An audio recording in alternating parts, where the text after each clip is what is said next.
A Polícia Federal vai abrir um inquérito para apurar a quebra de sigilos fiscais de opositores do ex-presidente Jair Bolsonaro. O objetivo é investigar as circunstâncias que levaram o ex-chefe de inteligência da Receita, Ricardo Feitosa, a acessar e copiar dados sigilosos do ex-procurador-geral de Justiça do Rio de Janeiro, Eduardo Gucem, que coordenou as investigações sobre o esquema de rachadinhas na Assembleia Legislativa do Rio de Janeiro, também do empresário Paulo Marinho e de Gustavo Bebiano, ex-ministro da Secretaria-Geral da Presidência, morto em 2020. Os dois últimos são ex-aliados de Bolsonaro e romperam com ele durante o último governo. O caso gerou um processo administrativo disciplinar contra o servidor em março de 2020. As violações teriam ocorrido em 2019. O processo foi concluído com uma recomendação de demissão do ex-chefe de inteligência da Receita. Servidor de carreira, ele atua hoje como auditor fiscal da administração aduaneira da Receita em Cuiabá. Ora então, de opinião aqui no Jornal Jovem Pan desta quinta-feira, vou apresentar a vocês então a bancada do dia. Comigo hoje, Fernando Capês, Jorge Serrão, bem-vindos, uma ótima noite a vocês. Vou começar então com o Serrão.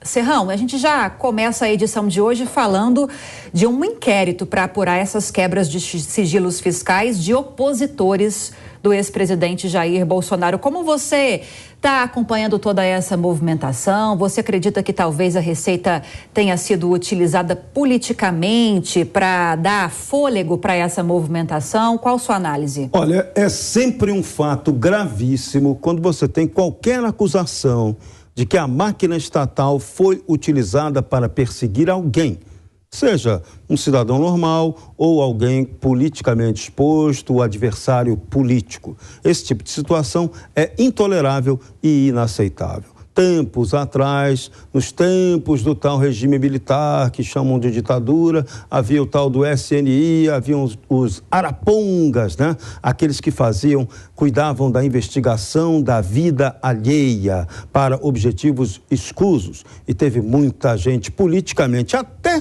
no lado da esquerda, que também se beneficiou desse esquema. Até opositor ao regime militar, que também se utilizava de informações especiais e privilegiadas para atacar inimigos. Então, isso é péssimo, isso tem que ser investigado, punido com todo o rigor da lei.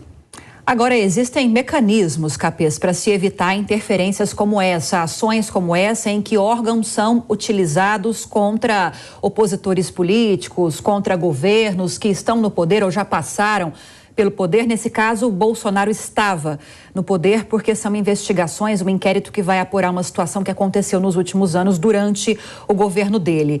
Mas, para além desses mecanismos, há o que se fazer para se evitar esse tipo de interferência, esse tipo de uso político dessas instituições? Olha, boa noite, Lívia, boa noite, Jorge Serrão, boa noite a todos aqueles que nos assistem aqui na PAN. É muito difícil você criar um dispositivo que seja antifraude, porque, na verdade, a fraude, quando ela decorre de uma ação humana, por melhores que sejam os mecanismos eletrônicos, legais, de controle, nada resiste ao ser humano quando ele deseja romper uma regra e praticar um desvio de conduta. No caso, é um crime de violação do sigilo bancário, mas um crime ainda mais grave, porque ele violou o sigilo bancário com a finalidade de interferir numa investigação do Ministério Público, no caso, o Ministério Público do Estado do Rio de Janeiro. E o que é pior, do chefe da instituição, do então Procurador-Geral de Justiça do Ministério Público do Rio de Janeiro. Ação gravíssima, sem precedentes. Eu me lembro que o então ministro Palocci fez isso com um motorista que estava formulando denúncias contra ele e caiu do ministério. É um crime com uma pena ainda leve pela gravidade, que foi de 1 a 4 anos, mas que poderia trazer repercussões enormes. É claro que um eventual envolvimento de autoridades políticas não pode ser presumido. É necessária a demonstração do vínculo, ou seja, da efetiva participação, concorrência, ciência e autorização explícita. Sem isso, você não pode envolver outras autoridades. Mas ainda que fique só no âmbito, do diretor da Receita, ação criminosa, gravíssima, que merece ser punida não apenas com a demissão, mas com as consequências criminais e cíveis também. Lamentável esse tipo de ação, sobretudo contra a atuação legítima do Ministério Público do Estado do Rio de Janeiro.